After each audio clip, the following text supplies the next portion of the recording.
Hello students, in this session we will discuss more about Hamilton-Jacobi theory. So using Hamilton's-Jacobi theory, we'll solve harmonic oscillator in one dimension, and we also check what is the physical significance of Hamilton's characteristic function. So coming to the harmonic oscillator, we are considering a one-dimensional harmonic oscillator with Hamiltonian. As you know, it is given by kinetic energy given by p square by 2m plus half kq square, which is the potential energy. So we can represent this k in terms of you can see we are taking out m from both the terms, so it becomes p square plus mkq square. So instead of k, I can write it as k into k can be written as m omega square. So writing over here, it becomes m square omega square q square. So here you can see k is related to omega as m omega square. Or it is easier for you to remember omega. Frequency of oscillation is given by square root of k by m. In whatever way, we are just expressing k in terms of frequency of oscillation. So taking care of that, you have the Hamiltonian as sum of squares, and then as we are choosing the Hamilton's principal function or Hamilton-Jacobi equation, let us write the Hamilton-Jacobi equation for this particular Hamiltonian. So what we do, we replace the p, which is given by the transformation equation of Hamilton's principal function. We already know p is given by the variation of generating function. In this case, it is Hamilton's principal function with respect to q. So we can replace p in the Hamiltonian with dou s by dou q. Then what you get will be Hamilton-Jacobi equation. So we are just replacing p momentum with dou s by dou q. Okay, and then we'll add with the dou s by dou t is equal to 0, which is the Hamilton-Jacobi equation. Okay, so now you have you can write down Hamiltonian in this equation, and then since the dependence of Hamilton principal function on time t is present in the last term, we can split out the time dependent and time independent part. So I am going to split out the Hamilton principal function as time independent part as w of q and alpha, and time dependent part which is minus alpha t. So from this relation, you can see dou s by dou q is required for our equation. So dou s by dou q is same as dou w by dou q, because q is appearing only in the first term. Similarly, dou s by dou t, which is required for Hamilton-Jacobi equation, is also can be obtained from here, which is minus alpha. So we'll make use of these two equations and rewrite the Hamilton-Jacobi equation in terms of w and alpha. So here you can rearrange this equation and find out what is w. So how do you get w? Or dou omega by dou q will be given by 2m will be taken to this side, so it becomes 2m alpha. Then you have m. So here there is a correction. So you have minus alpha from this term, and it become, so this is actually there is no equal to is there. Here you have a equal to sign. So dou s by dou t is minus alpha. So once it comes to this side, it become alpha. Okay, so then you have 2m alpha minus m square omega square q square. Square root of that will get dou w by dou q, and forgetting w as such, you just have to integrate with respect to dq. Okay, so that is what we have here. Now what we require is S, which is the Hamilton principal function.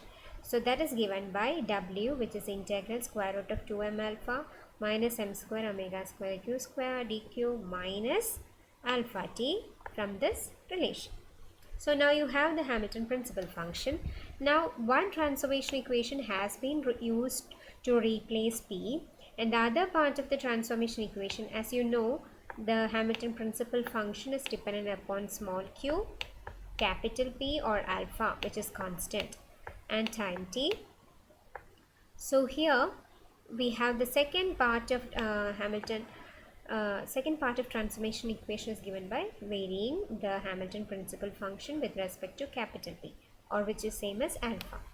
So then you can see that it will be another constant, because we are considering Hamilton-Jacobi equation for which all the q's and all the p's are constant. So this will again be a constant denoted by beta prime. Now that is equated to, so how do you get dou s by dou alpha? You just have to differentiate s with respect to alpha. So when you differentiate with respect to alpha, you'll get a root. It is of the form root of alpha, right? So what will be the differential? 1 by 2 root of alpha. Okay, so 1 by 2 into root of alpha is in a functional form, which is given by 2m alpha minus m square omega square q square, and again there is a coefficient for alpha, which is 2m, so we'll multiply with 2m, and the dq is present, so dq is written over here, and your so that is what you have. And then you have we have to differentiate with respect to what? Dou s by dou alpha. Okay, so that you'll get it as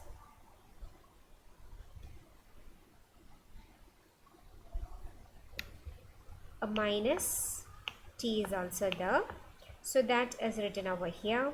So beta prime, just rearranging. How do you rearrange?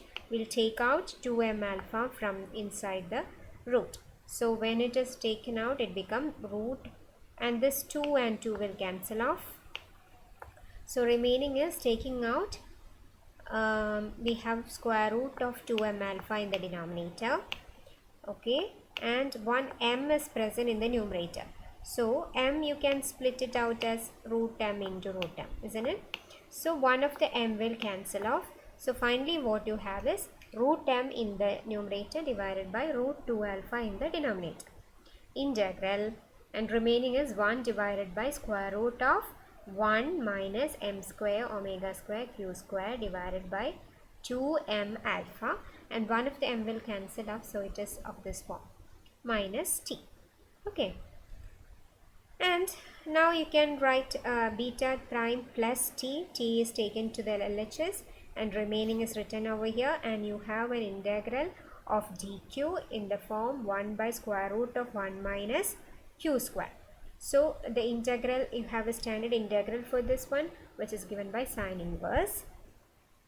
Okay, sine inverse 1 by, so 1 by, this is of the form 1 minus a square, you have 1 by square root of 1 minus a square x square form. If you take the integral with respect to dx, what you get will be sine inverse of that thing into 1 by a. So here a is a constant of q square, so that is given by square root of m omega square 2 alpha. So that is written here 1 by a, and sine inverse of that ax. So sine inverse of ax is given by m omega square by 2 alpha into q square, that is a square x square. So adinde ax nu paranja square root of m omega square q square by 2 alpha. Okay, so here you can see m and m will cancel off, root m, and alpha will cancel off, 2 will cancel out. So remaining is 1 by square root of omega square, or it is just 1 by omega sine inverse, and q square is the which can be taken outside the square root, so it becomes q into square root of m omega square to alpha. Now what you require is q as such as a solution. So q is given by, okay, q is given by, what you get, q omega is taken to this side, so omega into beta prime plus t, and then sine is taken to that side, so it becomes sine inverse, so it becomes sine of omega of beta prime plus time. Then this term is taken finally, so it becomes square root of 2 alpha by m omega square as the equation for q. Okay, and what we do is we'll club together omega beta prime as beta and omega t is taken together. So that is the usual form of a q value solution for the harmonic oscillator. Now as we have known q, we should also find out what is momentum. So the momentum is given by transformation equation as dou s by dou q, or which is equal to dou w by dou q. Okay, so we can substitute w, dou w by dou q, it is already known in the previous session, so it is given by square root of 2m alpha minus m square omega square q square. So substituting q, what you get, p equals square root of 2m alpha m square omega square. Instead of q square I can write square root of 2 alpha by m omega square sine beta plus omega t. So then you can say 2m alpha is common over here, so that is taken out into 1 minus sine beta plus omega t square. Okay, because you have m over here, so m omega square will cancel out, 1 m will be there. So finally what you have this equation as such, and then p can be written as square root of 2m alpha into, it is of the form 1 minus sine square. 1 minus sine square theta is same as cos square theta, so taking it out of the square root you will get cos of beta plus omega t as p. So this forms the solution of linear harmonic oscillator. So what you have seen is that we have not taken any equation of motion. We straight away started off with Hamilton-Jacobi equation, and then you just take care of what is principal function from that, and just rearranging and integrating it out, you'll get, or from the transformation equation itself you can find out what is the solution. We have not solved any equation of motion in this, so that is what you meant by Hamilton-Jacobi theory means. Okay, so here a new concept has been introduced, that is, we have seen that Hamiltonian, which does not depend upon explicitly on time, the principal function can be separated into time independent part and time dependent part.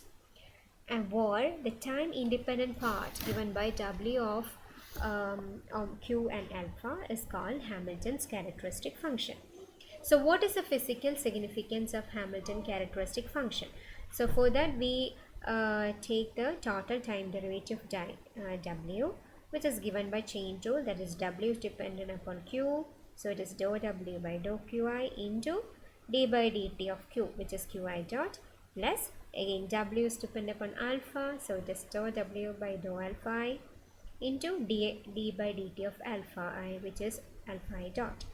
Okay, and as we said, we can see it is w alpha dot, alpha is a constant, so this term will go to 0, so the only term in this total time derivative is dou w by dou qi into qi dot, and summation means each such q terms has to be differentiated. Okay, so we have, and we also have the momentum, all the momentum is given by dou s by dou pi, or which is same as dou w by dou qi, so we can replace dou w by dou qi with pi. So what we have is the time derivative of w is given by summation over I pi qi dot. So it is called, so w is given by integral pi dqi plus a constant. Okay, so this is called abbreviated action, that is short form. There is no minus L minus H to form the Lagrangian. So it is a short form of action integral, while Hamilton principal function has been the indefinite action integral as such, but here it is only abbreviated action because dou s by dou t is not present, which will give minus h as the extra term for here. Only if there is pi qi dot minus h, you will get Lagrangian, which is equal to Lagrangian. Okay, so that is short of, and hence it is called abbreviated action of the system. So that is the comparison between Hamilton's principal function and Hamilton's characteristic function.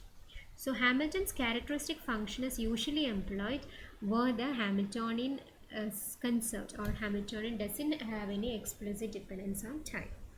So then the equation, Hamilton-Jacobi equation, can be rewritten in terms of Hamilton's characteristic function, because S has been splitted up into W and minus alpha t. So W is the term which contains the Q. So instead of dou S by dou Q1, I can write it as dou W by dou Q1, then dou W by dou Q2, and so on. Okay, and that is equal to minus dou S by dou T. Dou S by dou T is minus alpha 1, so minus of that become plus. So that is called Hamilton's restricted Hamilton-Jacobi equation. That is, the Jacobi equation has been written in terms of Hamilton's characteristic function. Okay, so it no longer contain any time part. That is why it is called restricted. And one of the constant of integration, alpha, is a constant of integration, and that is equated to Hamiltonian. So what does that means? Hamiltonian is constant of motion, and that is equal to one constant of integration. And here we have seen that the Hamilton characteristic function, represented as W, separately generates its own transformation, different from that was given by Hamilton's principal function. Both of them are actually generating function for a transformation, but the transformation that is generated out of S is different from the transformation generated out of W. Okay, so here also 2n transformation equations are available because W is dependent upon Q and alpha. So if Q is known, you can find out P.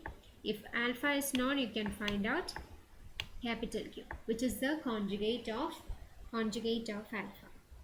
Okay, so taking the first equation, you have Pk is equal to dou W by dou Qk, and the second transformation equation is capital Q equals dou W by dou alpha Q, where alpha is the conjugate of capital Q. So the new Hamiltonian can be rewritten as H plus dou S by dou T is the usual term. So instead of S, I can write it as dou W by dou T, and there is no dependence of W on time, so that term will go to 0. So H has already been found out according to the restricted Hamilton-Jacobi equation. So H is given by alpha 1. So here you can see whether it is K or H, the value is the same, alpha 1.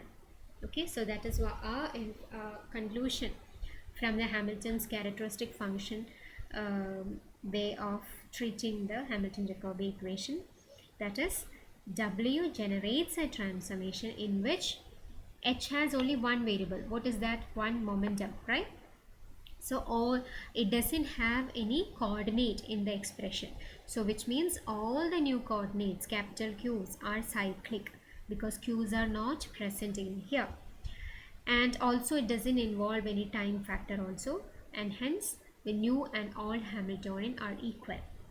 Okay, so that is a different kind of transformation. While you hope you remember, S had generated a transformation where K has been equal to 0. but now it is not equal to 0, it is equal to one of the momentum, that is alpha, or which is a constant.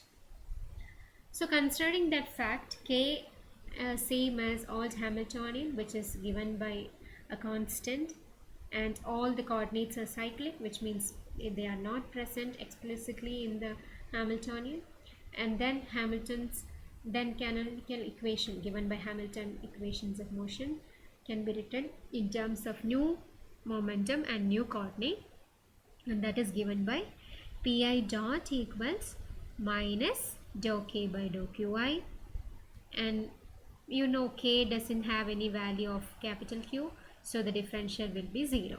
While for the second canonical equation, that is q dot is equal to dou k by dou pi, where k has dependence on one of the momentum, that is alpha 1. So you can see if we vary with alpha 1, then this q dot will be 1. If we vary with other than 1, then there is no dependence on alpha, so it will be 0. So if you differentiate this, integrate this, you'll get q1 as time plus a constant, while here qi is equal to qi dot equal to 0. So on integrating, you'll get it as constant. Okay, so the constant related to coordinate is taken as beta, so it is t plus beta and qi equals beta. So here you can see q is already given by transformation equations, that is q is equal to capital Q equal dou w by dou alpha 1. Okay, so from this you can see that